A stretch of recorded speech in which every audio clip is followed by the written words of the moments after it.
3 days off for a painful period. What do you think? The controversy is out there.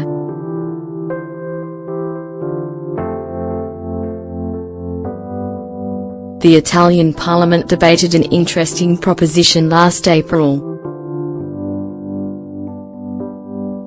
They discussed if they should give 3 days off to women who suffer from painful menstruation. As much as it surprises you, the idea isn't new. In Japan, for instance, this paid time off has existed since 1947. In Argentina, they have also given women the opportunity to take a day off voluntarily if they need it. However, this is only in some businesses and in specific labor sectors. However, this news filled the news in several European countries a few months ago, like in the United Kingdom. There, they had the goal of appearing open, integrated, and progressive. Some businesses have added this right to their internal policies. It's possible that many of our readers will already have the same opinion on the subject. Do you agree with giving women a few days paid leave if they suffer from painful periods? There are parts of our society that are very supportive of the subject. But, there are also people on the other side.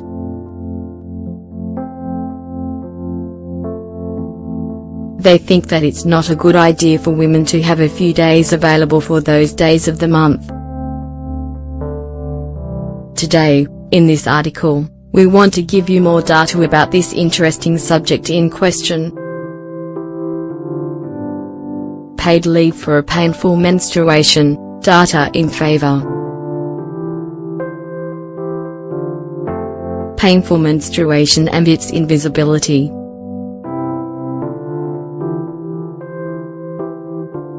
Every woman is different and their menstruations have different characteristics.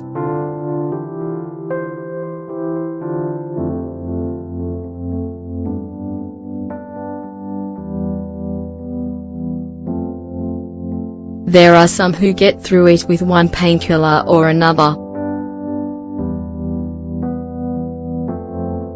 However, a percentage of women have menstruations that are so intense that they are debilitating.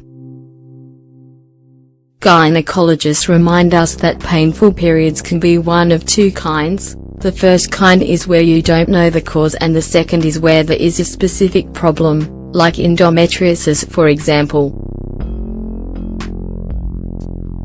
A woman with a painful period doesn't sleep well, suffers from migraines, and has dysphoric disorder, mood changes. But, it's especially characterized by a pain that becomes your only enemy for a few days. A person with this set of symptoms is someone who can't give 100. And if they do, it's under the effect of heavy medication which doesn't always work.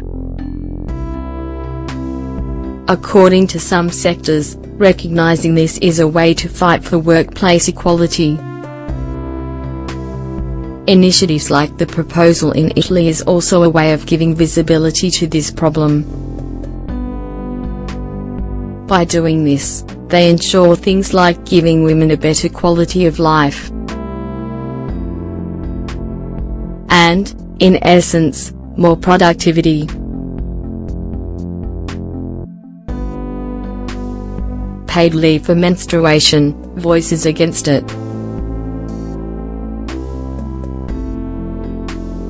Menstruation shouldn't be seen as a disease.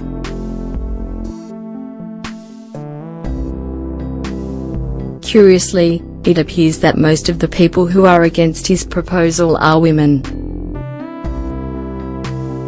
they argue against giving between 1 to 3 days of paid leave for a painful menstruation. There are main arguments that they defend their stance.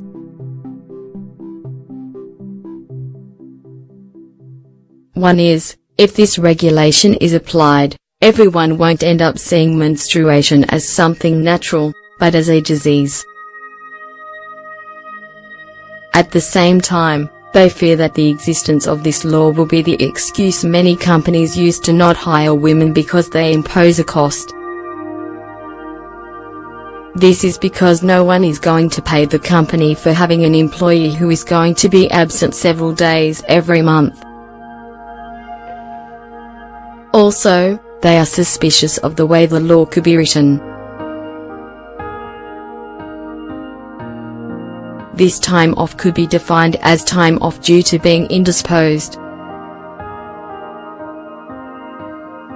This can be very stigmatizing by giving an image of weakness or not available because the woman is sick. When, in reality, this isn't a sickness like that. At a time when positions in our society are opening up to women, this kind of paid leave is seen with suspicion. This is especially true of women's groups that are looking for equal working conditions above all. The need to take measures towards this.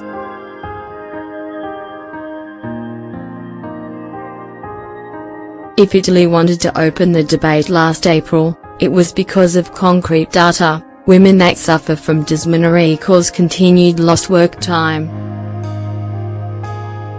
This is a reality, not a form of discrimination or something that pretends to give labels.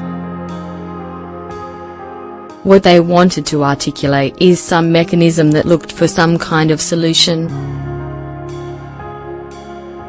This should be done with adequate respect and careful wording.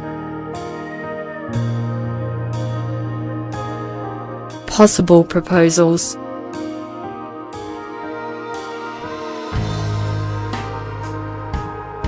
Painful periods are incapacitating.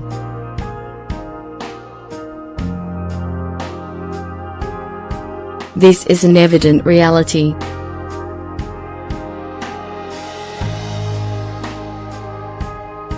Without a doubt, the best thing would be to rely on a good diagnosis on the reason for this intense pain.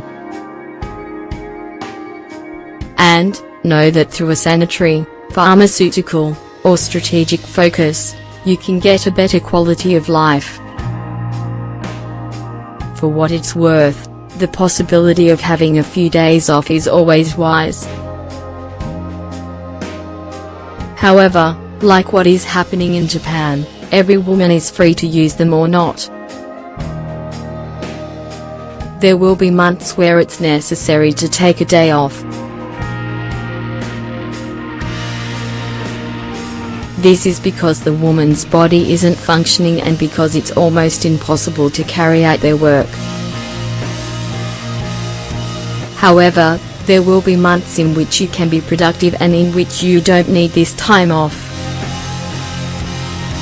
As we say, each woman has a different menstruation. And, the simple fact of giving visibility to this reality is already an advance.